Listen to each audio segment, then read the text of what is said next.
meteorologists are calling the most powerful typhoon to strike Hainan in over 4 decades. Typhoon Kajiki made landfall on Sunday evening, unleashing sustained winds of up to 152 miles per hour, 244 kilometers per hour, and torrential rains that battered the southern coast of China's tropical island province. The storm, which intensified rapidly over the South China Sea, left tens of thousands displaced, crippled infrastructure, and tested the limits of emergency preparedness across the region. Typhoon Kajiki, the 13th named storm of the 2025 Pacific typhoon season, began as a severe tropical storm early Saturday before undergoing explosive intensification. By 2 a.m. Sunday, it had evolved into a Category 2 typhoon, with its eye tracking ominously toward Hainan's southern coastline. The Backperch Weather Channel reported gusts exceeding 150 miles per hour as Kajiki's eye wall scraped the urban coastline of Sanya, a popular resort city. "This is the strongest typhoon ever recorded in Sanya's history," said Cai Qinbo, spokesperson for the Hainan Provincial Meteorological Bureau. Its trajectory shifted northward at the last moment, bringing the full force of its northeastern quadrant directly over the city. Rain bands associated with Kajiki dumped between 250 to 400 millimeters of rainfall across southern Hainan, triggering flash floods, landslides, and widespread power outages. The storm's core began to erode slightly after land interaction, but its destructive potential remained high as it moved toward Vietnam. In anticipation of Kajiki's landfall, Hainan authorities activated the highest level of emergency response. Over 31,000 residents in Sanya alone were evacuated from vulnerable coastal and low-lying areas. Temporary shelters were established in schools and community centers, equipped with emergency supplies, food, and medical personnel. All 30,769 fishing vessels in the province were ordered to return to port, said Wu Zhanchao, deputy head of the Department of Emergency Management of Hainan. More than 21,000 crew members were safely brought ashore. Public transportation was suspended, schools and businesses were closed, and tourist attractions were shuttered. In Sanya, hotels issued multilingual advisories in Chinese, English, and Russian, urging guests to remain indoors and providing alternative indoor activities. "I'm not worried," said Yelena Rostova, a Russian tourist staying at Atlantis Sanya. "The staff have been incredibly helpful. They explained everything clearly and made sure we felt safe." Dramatic footage shared on social media captured the storm's fury. Palm trees bent double, waves crashing over seawalls, and entire streets submerged in muddy water. In one viral clip, a man narrowly escaped death as a tree snapped and fell inches from him. In Haikou, the provincial capital, winds tore through neighborhoods, ripping off rooftops and shattering windows. Emergency crews worked around the clock to clear debris and restore power, often braving hazardous conditions themselves. "We've never seen anything like this," said Wang Wan, a lifelong resident of Sanya. "The wind sounded like a freight train. My windows were shaking. I stayed in the bathroom with my children for hours." Meteorologists have linked Kajiki's rapid intensification to warmer sea surface temperatures in the South China Sea, a phenomenon increasingly attributed to climate change. "Storms like Kajiki are becoming more frequent and more intense," said Dr. Liu Meiying, a climate scientist at the Chinese Academy of Sciences. "We're seeing shorter warning times and greater destructive potential." Kajiki's behavior mirrors that of other recent super typhoons, such as Halong and Yagi, which have devastated coastal regions across East and Southeast Asia. The pattern suggests a troubling trend. Densely populated coastal zones are increasingly vulnerable to sudden, severe weather events. As Kajiki moved westward across the Gulf of Tonkin, Vietnam initiated mass evacuations in anticipation of landfall. More than 586,000 people were relocated from central provinces including Thanh Hoa, Quang Tri, Hue, and Danang. Airports were shut down, flights cancelled, and boats ordered to remain docked. This is an extremely dangerous, fast-moving storm, said Vietnam's National Weather Forecast Agency. We expect wind speeds up to 180 kilometers per hour and rainfall exceeding 400 millimeters. Flooding and landslides are imminent. The Vietnamese government compared Kajiki's strength to Typhoon Yagi, which killed nearly 300 people and caused $3.3 billion in damage less than a year ago. Despite the chaos, stories of resilience emerged. In Sanya, volunteers distributed food and water to stranded residents. Local businesses opened their doors to shelter those in need. Medical teams worked tirelessly to treat injuries and provide psychological support. I saw neighbors helping each other, sharing supplies, checking on the elderly, said Li Xiaoyun, a teacher who turned her school into a shelter. In times like these, we remember what it means to be a community. As the skies cleared and Kajiki moved inland, Hainan began the arduous process of recovery. Damage assessments are ongoing, but early estimates suggest billions in infrastructure losses. Roads remain flooded, power lines downed, and communication networks disrupted. The provincial government pledged swift action. We will rebuild, said Governor Shin Xiaoming. Our priority is restoring essential services and ensuring that no one is left behind. International aid organizations have begun coordinating relief efforts, and neighboring provinces have dispatched emergency teams to assist. Typhoon Kajiki's impact on Hainan is a stark reminder of nature's power and the importance of preparedness. While the province's emergency response was commendable, experts warn that future storms may be even more severe.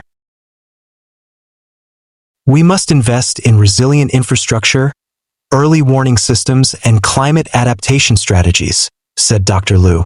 Kajiki is not an anomaly, it's a preview of what's to come. For the people of Hainan, the storm will be remembered not only for its destruction but for the solidarity it inspired. As cleanup begins and life slowly returns to normal, the island's residents carry forward a renewed sense of unity and determination. Typhoon Kajiki will weaken into a low-pressure system and reach the northern Thai province of Nan on Tuesday evening, according to the Meteorological Department. On Sunday evening, Sukanyanee, Director General of the department, said that at 4 p.m. Sunday the typhoon was in the upper South China Sea, about 450 kilometers southeast of Vinh City in Vietnam. She expected the typhoon to land in Vinh in northern Vietnam and weaken to a tropical storm on Monday. On Tuesday morning, it will become a depression and reach Laos before weakening to a low-pressure system and arriving in Thailand's Nan province on Tuesday evening. According to Ms Sukanyanee, it will rain heavily in the upper northeast from Sunday to Tuesday and in the north from Monday to Wednesday. Heavy rain will be highly likely in provinces along the path of the storm.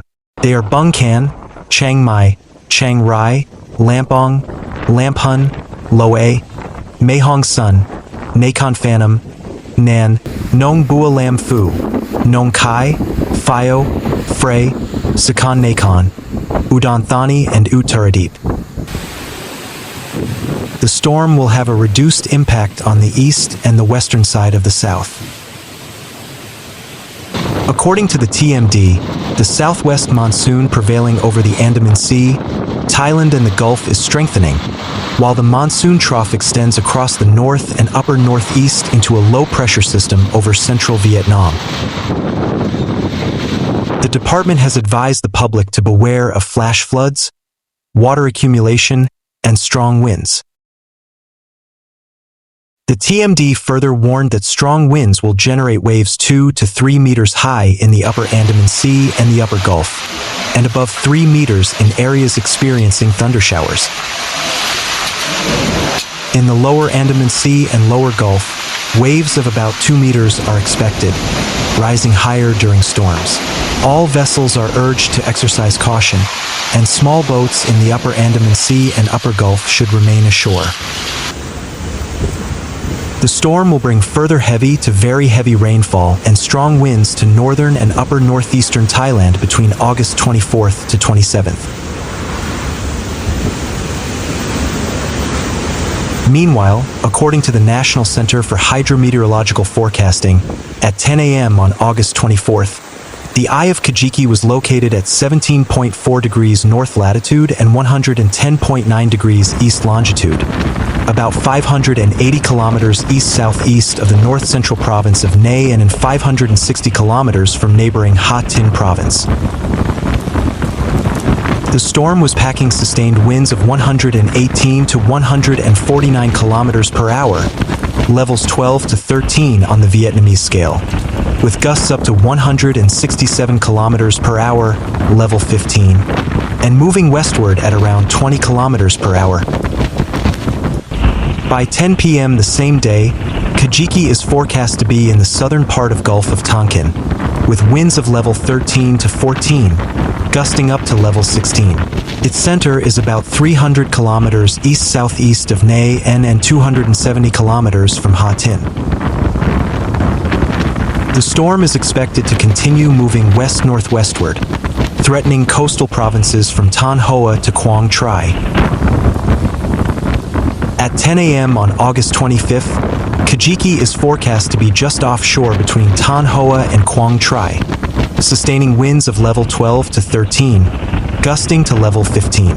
The storm will weaken as it moves inland, reaching the Laos-Thailand border on August 26th with winds down to level 6, gusting level 8, before weakening into a tropical depression.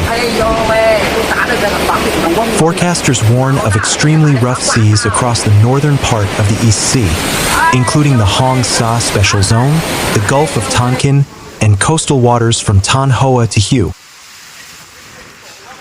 Storm surges of 0.5 to 1.5 meters are predicted, with sea levels in some places such as Han Dao, Haiphong, and Samsun, Thanh Hoa, expected to reach over 3.5 meters. Low-lying coastal areas and estuaries face a high risk of inundation, especially during the evening of August 25th. On land, strong winds of level 8 to 10 and up to level 13 near the storm center are forecast from Thanh Hoa to Quang Tri starting late on August 24th. Northern provinces from Quang Ninh to Ninh Binh will also experience gale-force winds up to level 8.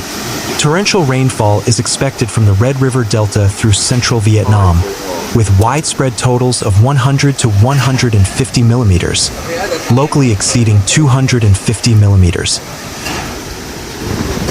In Thanh Hoa to northern Quang Tri, rainfall could reach 200 to 400 millimeters, with some areas possibly over 700 millimeters, raising risks of flash floods and landslides. To minimize risks, authorities in Thanh Hoa, Quang Tri, Hue and Danang have drawn up evacuation plans for 152,387 households, totaling nearly 587,000 people. 7 coastal provinces from Ninh Binh to Quang Ngai have ordered a ban on fishing vessels going to sea. By the morning of August 24th, border guard forces had informed and guided nearly 60,000 fishing boats with almost 249,000 crew members to avoid dangerous areas. Over 49,000 vessels have already sought shelter at ports. Agricultural areas are also at risk. The north-central region has nearly 300,000 hectares of rice at various stages of growth, over 77,000 hectares of fruit crops, and 57,000 hectares of rubber plantations, all potentially exposed to storm damage. More than 5,700 fish cages and 384 aquaculture watch huts are in vulnerable zones. Reservoirs across the north-central provinces are currently at 71 to 82% capacity, with dozens under repair or reinforcement. Authorities are lowering water levels in major lakes to reduce downstream flood risks. The government has issued multiple urgent directives, with Prime Minister Pham Minh Chin's dispatch calling for emergency preparedness. Ministries, provincial authorities, and military units have been ordered to implement evacuation, secure dikes and dams, and ensure communication lines remain open. The Ministry of Foreign Affairs has sent diplomatic notes to the embassies of China and the Philippines in Vietnam, requesting assistance for Vietnamese fishermen and vessels seeking safe shelter from the storm. The Vietnam People's Army has been placed on high alert. The General Staff has directed Military Zones 3, 4, and 5 to work closely with local authorities, identify high-risk areas, and assist in reinforcing homes, schools, and public infrastructure. Troops have been deployed to support evacuations in areas prone to landslides and flash floods. The Border Guard has stepped up efforts to account for all fishing vessels, while the Navy, Coast Guard, and Air Force have been placed on standby for rescue operations. The military has mobilized more than 346,000 personnel and 8,200 vehicles of various kinds, including aircraft, ships, and armored vehicles. The Viettel Telecom Group has prepared mobile teams and drones, flycams, to survey vulnerable areas, detect cracks or landslide threats, and ensure communications in case of network disruptions. Localities are also working with media to keep residents updated. State broadcasters and newspapers are running frequent storm bulletins, while 18 million storm preparedness messages have been sent via Zalo to residents in coastal provinces. Mai Van Kim, director of the National Center for Hydrometeorological Forecasting, said that weather conditions at sea and on shore in the storm's path will be extremely dangerous and unsafe for all activities, including tourism, fishing, transport, and aquaculture. He warned of widespread risks to boats, fish cages, dikes, coastal roads, and low-lying settlements. Authorities urge residents in storm-prone provinces to strictly follow evacuation orders, secure homes and belongings, and avoid traveling during the storm.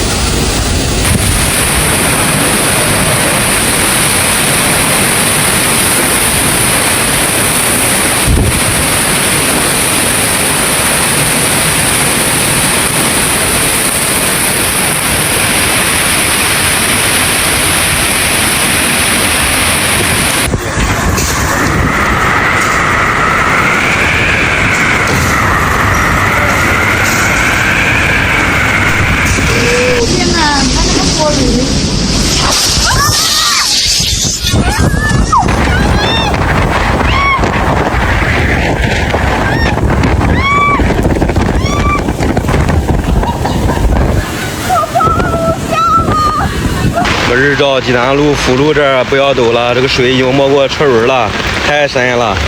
这个辅道这边这个车已经漫过来了。日照这雨下的太大了，今天这个路已经成河了。我的天！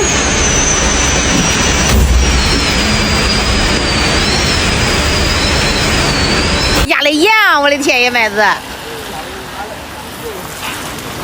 这树不是不会倒的吗？它也会倒吗？这可没人包了，这回。咱没人包啊？可有人包啊？哦，能包啊？